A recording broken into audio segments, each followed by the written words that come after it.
Dear students and learners, welcome back to my lecture series on this YouTube channel English Mania.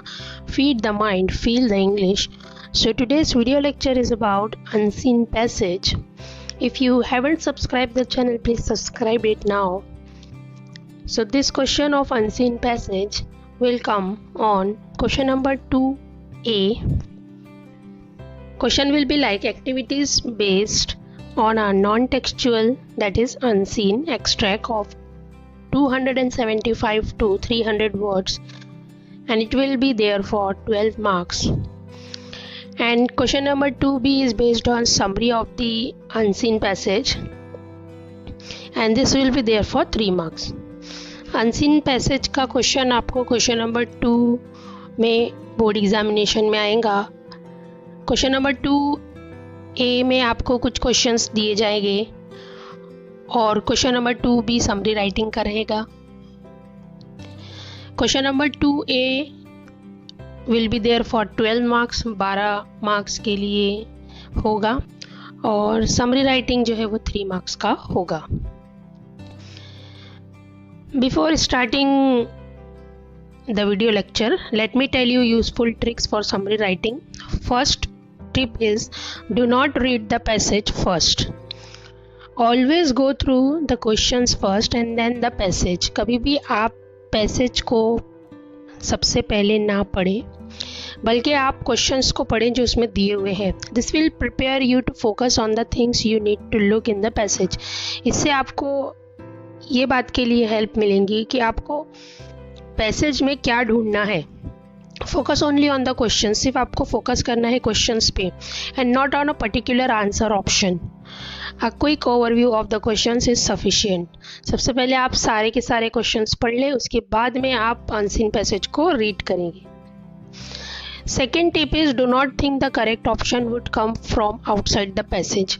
जो भी questions आपको दिए हुए हैं उसके आंसर्स आपको वो पर्टिकुलर पैसेज में ही मिलेंगे. Do not think the correct option would come from outside the passage, कि इस पैसेज के बाहर से करेक्ट ऑप्शन मिलेगा, ऐसा नहीं है. The right answer is always based on the information given with in the passage. Do not focus on any of the options that distract you from the passage. Third important point is, opening and closing paragraphs require extra focus.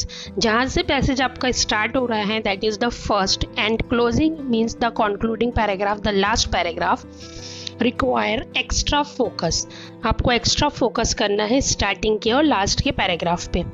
Questions such as the main idea question are based on the overall subject of the passage, and majority of the times the answer for this question type lies in the first and last paragraph of the passage. Ensure you derive the maximum possible information from these paragraphs. तो starting और ending के paragraph में आपको बहुत ज़्यादा chances है answers मिलने के. अब हम देख लेते हैं कि टाइप ऑफ क्वेश्चंस कैसे आएंगे. तो क्वेश्चन नंबर 2 के ए में there will be 6 questions. A1 is based on global understanding type of question. A2 is complex factual. A3 is interpretation or inference or analysis.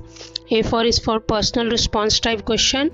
A5 is for text based grammar questions. There will be 2 questions on grammar, and the grammar will be text based.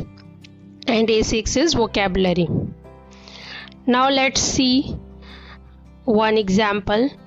So as I have already told you, this question of unseen passage will come on question number 2A in your board examination.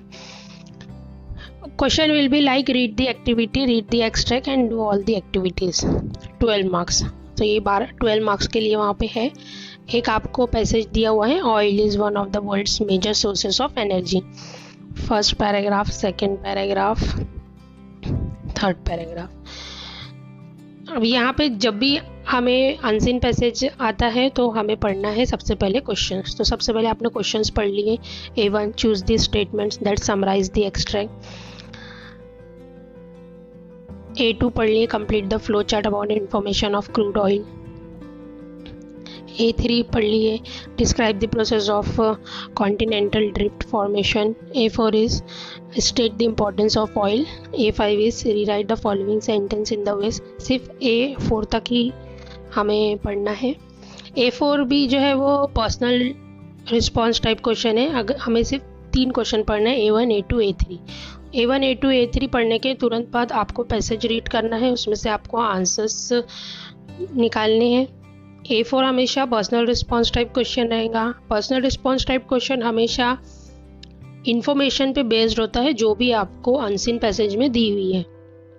लेकिन personal response type question जो A4 है उसका answer आप passage में से नहीं लिख सकते, आपको खुद से उसमें लिखना है. हाँ, पैसेज में से आप कुछ इन्फॉर्मेशन ज़रूर यूज़ कर सकते हैं अपनी ओन लैंग्वेज में, लेकिन आप लिख नहीं सकते एग्जैक्टली. A5 जो है वो टेक्स्ट बेस्ड ग्रामर रहेगा. A6 जो है वो वोकैबुलरी बेस्ड है, जैसे कि गिव द होमोफोन्स, और यहाँ पे आपको 4 दिए हुए हैं वर्ड्स.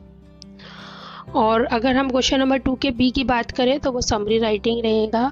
समरी राइटिंग भी किसकी? जो अनसीन पैसेज हमें दिया हुआ है उसका. Write a brief summary of the above extract with the help of the points given below and suggest a suitable title.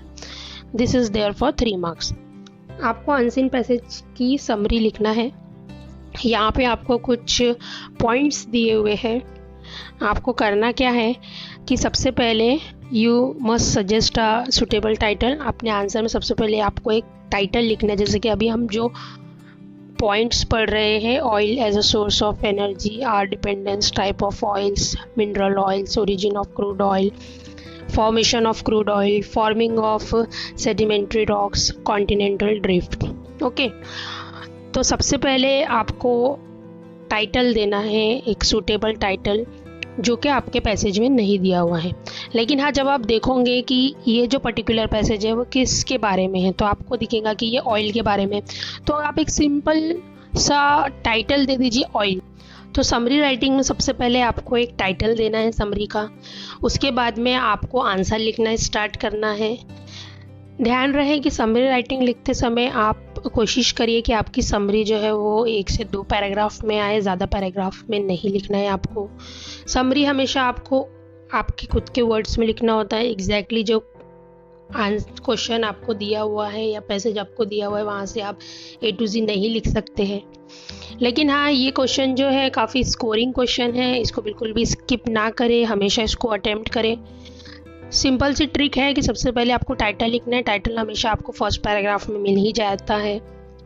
उसके बाद में जितने भी ये पॉइंट्स दिए आप अपने पैसेज में से ढूंढ ले. ये सारे points, oil as a source of energy आपको मिल जाएगा, और ये सारे के सारे जो है वो अपने ओन वर्ड्स में कन्वर्ट कर ले. अगर आप अपने ओन वर्ड्स में कन्वर्ट नहीं कर सकते हो तो एक दूसरा ट्रिक ये है समरी राइटिंग लिखने का कि आप सिंपली क्या करिए, जो वर्ड्स आपको जहाँ मिल रहा है वो पूरा सेंटेंस उठा के आप अपने समरी राइटिंग के आंसर में लिख लीजिए. जैसे oil as a source of energy आपको मिलता है स्टार्टिंग में, तो आप वो पूरा लिख लीजिए जहाँ तक फुल स्टॉप नहीं आता वहाँ तक. आर डिपेंडेंस आपको दिखता है तो वो आप पूरा सेंटेंस लिख लीजिए. देखिए, सेंटेंस बोल रही हूँ मैं, पैराग्राफ नहीं बोल रही हूँ. सेंटेंस क्या होता है? जो कि फुल स्टॉप के बाद और फुल स्टॉप के पहले ख़त्म होता है. फुल स्टॉप के बाद शुरू होता है, फुल स्टॉप के पहले ख़त्म होता है. बस इतना ही आपको लिखना है.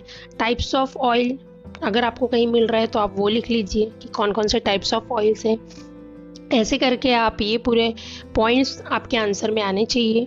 और ये 3 मार्क्स का क्वेश्चन है. टाइटल पे आपको हाफ मार्क मिलेगा और 1 या 2 पैराग्राफ में कोशिश करिए. समरी बहुत बड़ी नहीं होती है. समरी का मतलब होता है शॉर्ट, ब्रीफ. समरी जो वर्ड है वो सम से बना है. सम का मतलब होता है ब्रीफ, ब्रीफ का मतलब होता है शॉर्ट. तो ध्यान रहे, या तो आप 1 ही पैराग्राफ में लिख के ख़त्म कर दीजिए, और अगर नहीं हो रहा है, आपका आंसर थोड़ा लेंदी जा रहा है, तो आप 2 पैराग्राफ बनाइए, उससे ऊपर आपको नहीं बनाना है. तो I repeat my words. First you have to give a suitable title to your answer of summary writing. Then you have to use all the given points in the question in your answer, and you have to write summary in 1 paragraph. And if not possible to write in first 1 paragraph, then you can make 2 paragraph, but not more than 2 paragraphs. So that's all about summary writing in unseen passage. Thank you so much for watching this video. Hope you have got whatever I have taught you in this video. If you have any question related to this particular video lecture, you can ask me in the comment box of this video. Thank you so much.